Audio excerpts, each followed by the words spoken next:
Welcome to creator studio. আমরা আজ চলে এসেছি বোলপুর শান্তিনিকেতন ভ্রমণে। বোলপুর শান্তিনিকেতনের অল্প কিছু ইনফরমেশান নিয়ে একটা ছোট্ট ভিডিও। আমরা সকাল সকাল শিয়ালদা থেকে বেরিয়ে ট্রেনে করে শান্তিনিকেতনের উদ্দেশ্যে যাত্রা শুরু করলাম এবং নির্ধারিত সময়ে শান্তিনিকেতন স্টেশনে পৌঁছে গেলাম।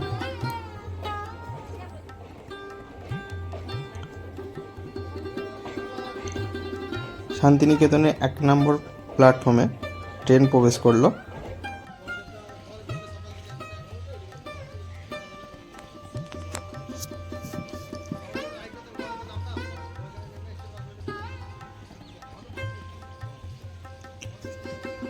এই প্ল্যাটফর্ম থেকে বের হয়ে প্রথমেই আমরা দেখে নিলাম শান্তিনিকেতন স্টেশনের উল্টো দিকে rail museum, Gitanjali rail museum.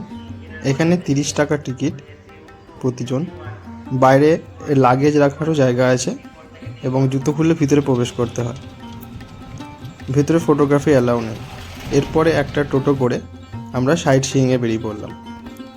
এরপরেই পৌঁছালাম সুরুল রাজবাড়ি দেখতে। এখানে কোনো প্রবেশ মূল্য নেই। এই সুরুল রাজবাড়িতে রবীন্দ্রনাথ ঠাকুর এবং তার ছেলে রথীন্দ্রনাথ ঠাকুরও যাতায়াত করতেন।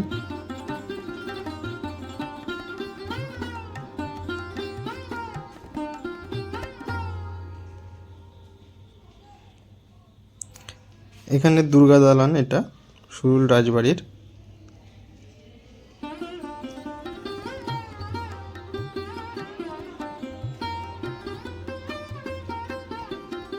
এবং সুরুল রাজবাড়ির পাশেই টেরাকোটার কাজ করা কিছু মন্দির আছে এবং এর পাশেই আছে একটা খুবই ভালো দুর্গা মন্দির, যেটা এর পিছনের দিকেই অবস্থিত। ওই যে পিছনে এটা দুর্গা মন্দির এবং সামনে টেরাকোটার কাজ করা 3টে মন্দির আছে।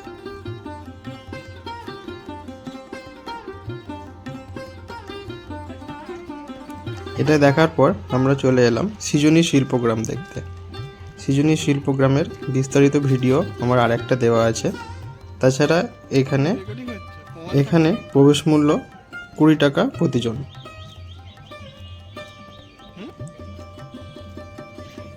এটি একটি কৃত্রিম সাজানো গোছানো গ্রাম। এই গ্রামের মধ্যে অনেক কারুকার্য করা আছে।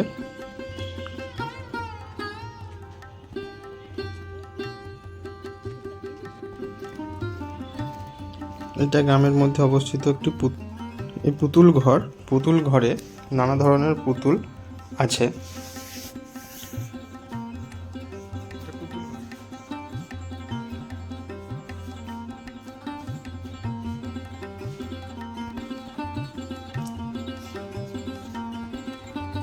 পুতুল ঘর দেখে আমরা বাইরে বেরিয়ে এলাম।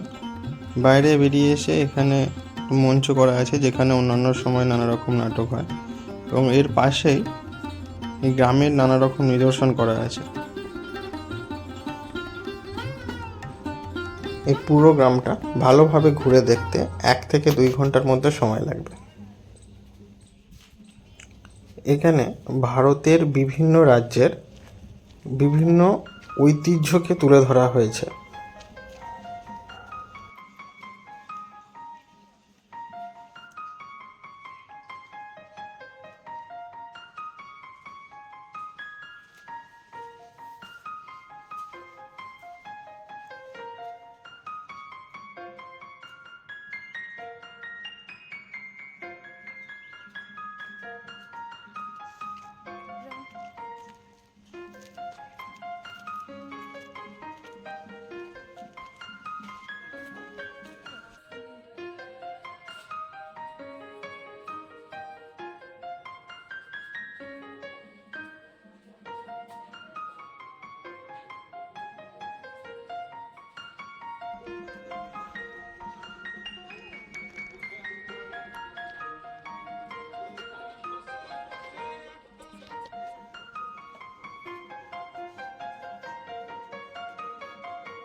এরপরে আমরা চললাম বিশ্বভারতীর পাশ দিয়ে দর্শনীয় স্থানগুলি দেখে নেওয়ার জন্য।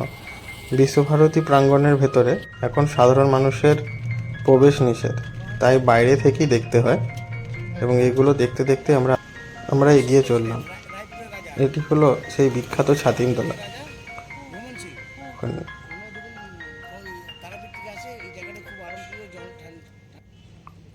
এরপরে আমরা এলাম কাঁচঘর দেখতে বা উপাসনা গৃহ।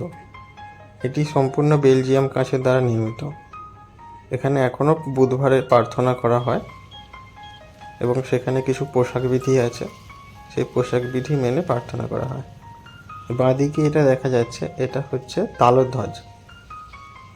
যেই তালধ্বজের নিচেতে আশ্রম যখন শুরু করা হয়েছিল, সেই আশ্রমের শিক্ষক তেজেশচন্দ্র সেন মহাশয় এইখানে থাকতেন।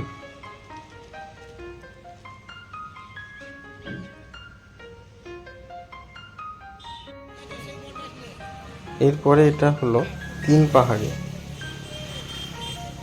এই জায়গাটা ছোটবেলার সহজ পাঠ বইয়েতে ছবি আছে। এই বট গাছগুলোর ছবি ছোটবেলার সহজ পাঠ বইয়েতে আছে।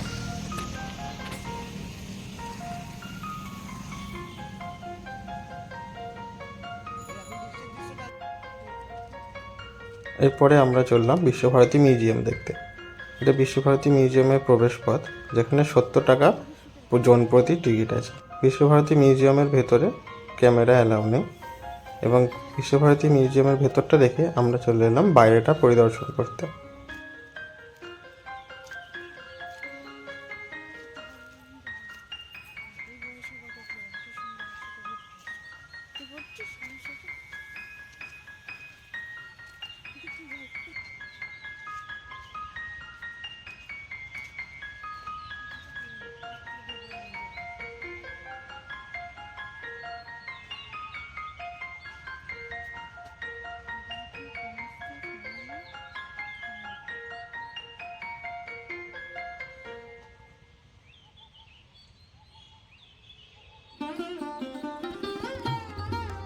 এটা রামকিঙ্কর বেজের আর নিজের হাতে তৈরি ভাস্কর্য। এটিও রামকিঙ্কর বেজের ভাস্কর্যের একটা নিদর্শন বিশ্বভারতীর মধ্যে আছে।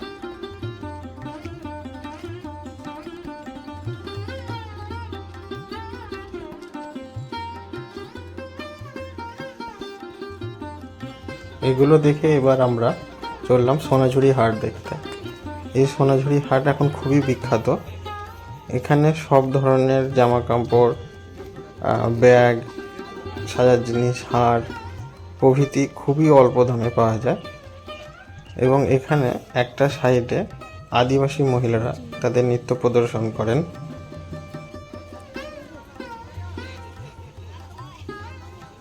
এই সোনাঝুরি হাট ঘুরে দেখতে এবং কেনাকাটা করতে খুবই ভালো লাগবে।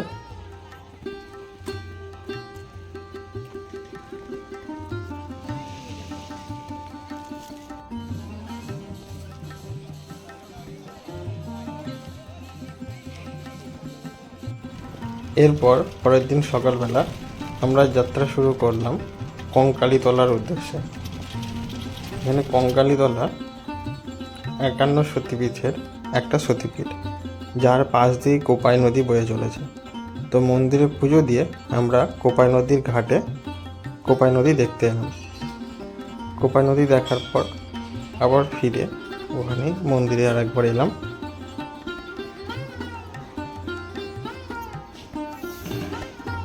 এই মন্দিরটি খুবই পুণ্য স্থান হিসেবে পরিচিত।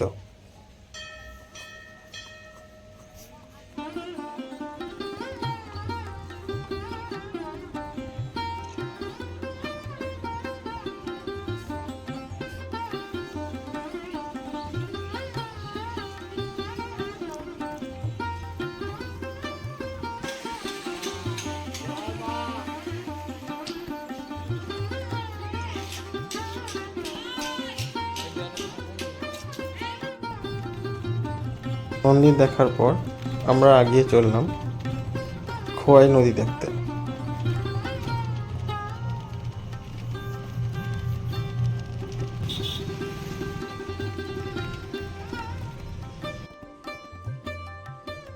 এই নদীতে এখন জল প্রায় নেই বললেই চলে, পুরোটাই শুকনো। তাও এটি বিখ্যাত নদী হিসাবে দর্শনীয় স্থান সবার কাছে।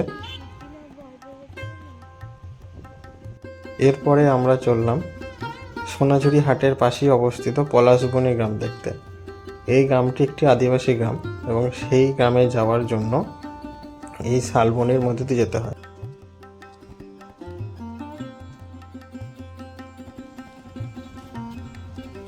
এই যে গ্রাম শুরু হয়ে গেল, এই গ্রামটি হচ্ছে পলাশবনি গ্রাম এবং এটি একটি আদিবাসী গ্রাম। এই আদিবাসী গ্রামের বৈশিষ্ট্য, এখানে কিছু বাড়িতে নানা রকমের রং করা এবং কিছু আদিবাসীদের কারুকার্য করা আছে, যেটা দেওয়ালের বাইরের দিকেই করা আছে এবং দেখতে পাওয়া যাবে। এবং এখানেই বাংলার বিখ্যাত সিরিয়াল বাহামণি পলাশবনির যে গ্রাম, সেই গ্রামের শুটিং হয়েছিল।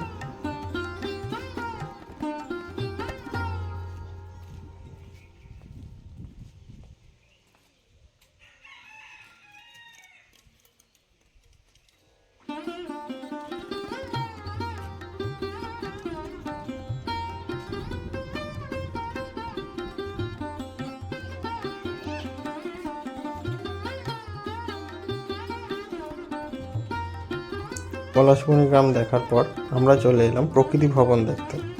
এই প্রকৃতি ভবনে 30 টাকা প্রতিজন টিকিট। এখানে ক্যামেরার জন্য বা মোবাইলে ছবি তোলার জন্য 20 টাকা নেওয়া হয়। প্রাকৃতিকভাবে সৃষ্ট জিনিসগুলো বিখ্যাত মনীষীদের চোখে যেভাবে ধরা পড়েছে সেটি এখানে উপস্থাপনা করা হয়েছে।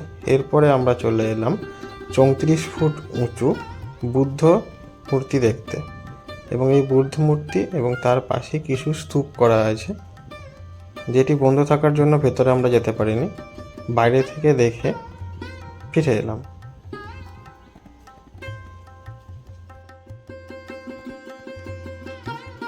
এরপর আমরা চলে এলাম আমার কুঠির উদ্দেশ্যে। এখানে ঢুকেই প্রথমে একটা রবীন্দ্রনাথ ঠাকুরের বিশাল মূর্তি করা আছে এবং এই তার পাশেই আমার কুঠির যে জায়গাটা, সেই জায়গাটা এখানে দেওয়া আছে এবং তার ইতিহাস সম্পর্কে লেখা আছে।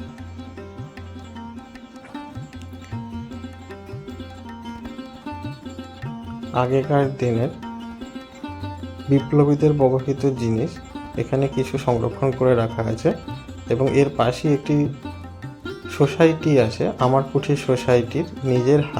নিজেদের হাতে তৈরি জিনিসপত্র সুলভ মূল্যে ওখানে বিক্রি করা হয় এবং ওখানে একটা প্রদর্শনী কক্ষ আছে। আমার কুঠির সঙ্গে রবীন্দ্রনাথ ঠাকুরের যে সম্পর্ক এবং অন্যান্য বিপ্লবীদের যে সম্পর্ক, সেটা এখানে তুলে ধরা হয়েছে এবং তাদের নানা রকম সময়ের ছবি এবং ব্যবহৃত জিনিস বা সেই সময়কার ব্যবহৃত জিনিসও এই প্রদর্শনী কক্ষের মধ্যে। আমার কুঠি দেখার পর আমরা এবারের মতো শান্তিনিকেতন ভ্রমণ শেষ করেছিলাম এবং বিকালের ট্রেনে শিয়ালদা ফিরে এসেছিলাম।